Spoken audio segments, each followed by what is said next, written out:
નર્મદા જિલ્લાનું રાજકારણ અવારનવાર નેતાઓના નિવેદનબાજીના કારણે ગરમાતું હોય છે. સાંસદ મનસુખ વસાવા અને ધારાસભ્ય ચૈતર વસાવા એકબીજા ઉપર આરોપ પ્રત્યારોપ કરતા હોય છે.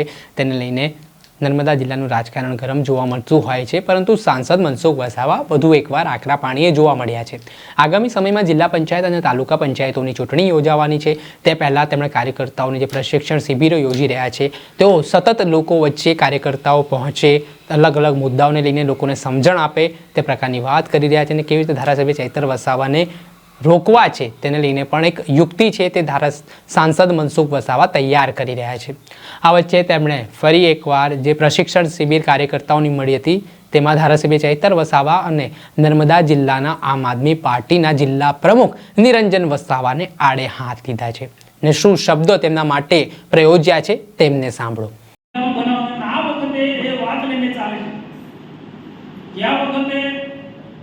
નર્મદા જિલ્લા પંચાયત આમ આદમી પાર્ટી તાલુકા પંચાયતો બધી જ કબજે કરવી લગભગ એ અંદાજ સાથે મારી પાસે જે યાદી છે તે પ્રકાર કરને માનવું. સાગબારા તાલુકા પંચાયત આમ આદમી પાર્ટી કબજે કરશે એમને માનવું છે. ડેડિયાપાડા તાલુકો કબજે કરવાનો ચિંતાને પણ ઓર ગઢેશ્વર તાલુકો કબજે કરવાની વાત છે. તિલકવાડા અને નાંદોદ એમને યાદીમાં નથી, પણ એક તાલુકામાં પગ બેસાડો કેટલી હિંમત કરે છે આ એમની યાદીમાં છે. આગામી જો એક સ્ટેપ આપણા કરતા આગળ છે ને, જિલ્લો તો બનાવવાનો છે.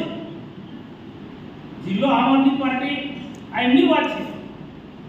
આ એમના જૂથની અંદર, એમના ગ્રુપની અંદર, પ્રદેશની અંદર આમ આદમી પાર્ટીની એમને રિપોર્ટ કર્યો છે એ જે વાત કરું છું.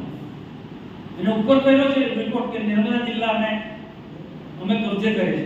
અને દાખલો ક્યાં આવે છે? રાજસ્થાનમાં.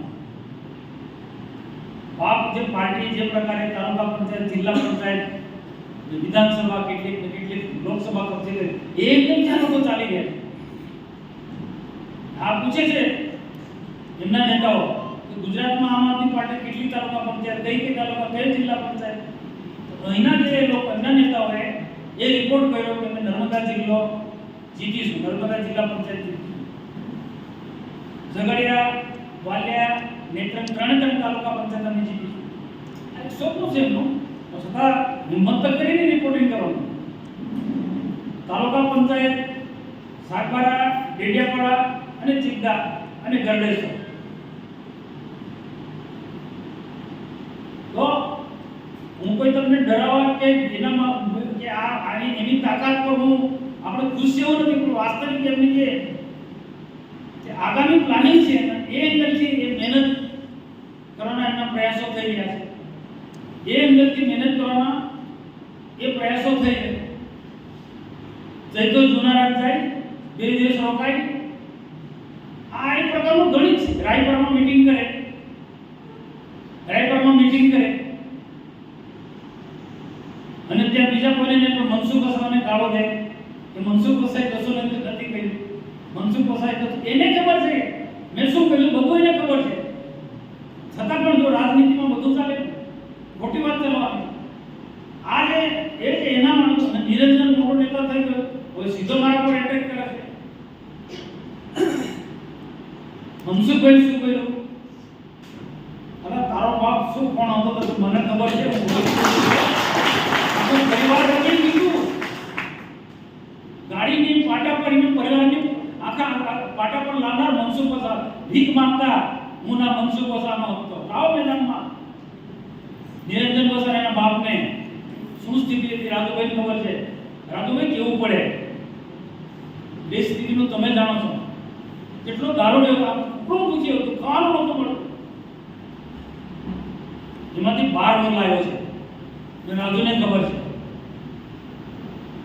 આવા લોકો જ્યારે આપણને આ બધું દુઃખ થાય, અને હું બધા સહન કરે, મનસુખ વસાવાના સહન કરે કે જેના માટે આપણે આટલું કર્યું હોય એ માણસ આપણા પર હાવી થવાના પ્રયત્ન કરતો હોય.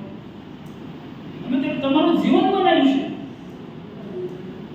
એમને જીવન બનાવ્યું. મારા રાજુભાઈ મારા પારિવારિક સંબંધો છે એમની આપેલો. એનો એનો મતલબ એવો હતો અને કેમ પાર્ટીમાંથી નીકળી ગઈ તે બધાને ખબર છે. તો કેવું બોલો કેમ બધા બોલતા નથી ભાઈ. ડેડિયાપાડામાં એક મોટું ફંક્શન હતું. આનું ફંક્શન હતું બોલ હે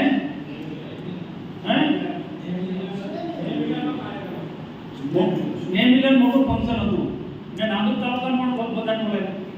કાર્યક્રમ છૂટ્યા પછી આપણે આ ચોકડી ખામોદ ચોકડી પર અનાજ કરિયાણાની દુકાન પલટી ખાલી હતી. ચોખાની ને દાળની અમે બધા હાથે જ આવતા હતા. અમારી ગાડી આગળ અમારી ગાડી પાસે એને પાસે એની ગાડી ઊભી રાખીને બે ત્રણ હું નામ પેલા બસકાડી કટકા દાળના ચોખાના મૂકી દીધા ફટોફટ. એટલે અમે હતા બાકી કેસ થતો તો બચાયો કેવો એને મેં ગદડા માં બેન સામે કાઢી દીધી. હવે જોર લોકો ભાષણમાં ચાલે જોર લોકો ભાષણમાં ચાલે મેં ગાળી દીધી ત્યારથી ભાજપ છોડી દીધું.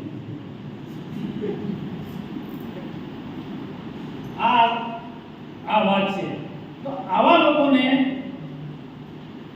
નમણા ના સમજે એને શું નફટ લોકોને શું ભાજપ સરકારનું શું કામ નથી કર્યું.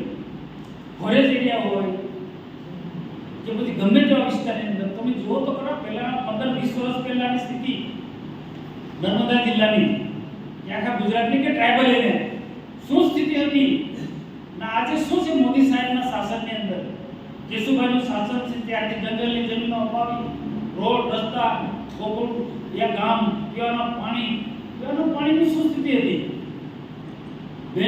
બેનો ખાડીમાં પાણી ભરાતું હતું માટલા લઈને કાં તો કુવામાં બોર તો હતા બી નતા એ તો પછી બોર આવ્યા કેશુભાઈની સરકાર પછી.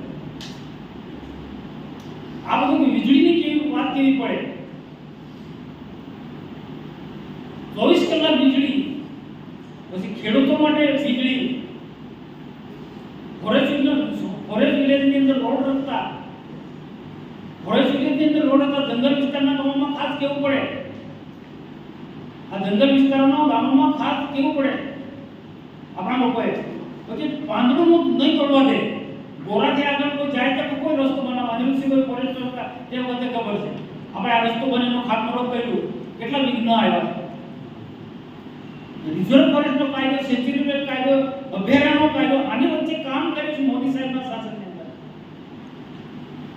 આખા ફોરેસ્ટ એરિયાની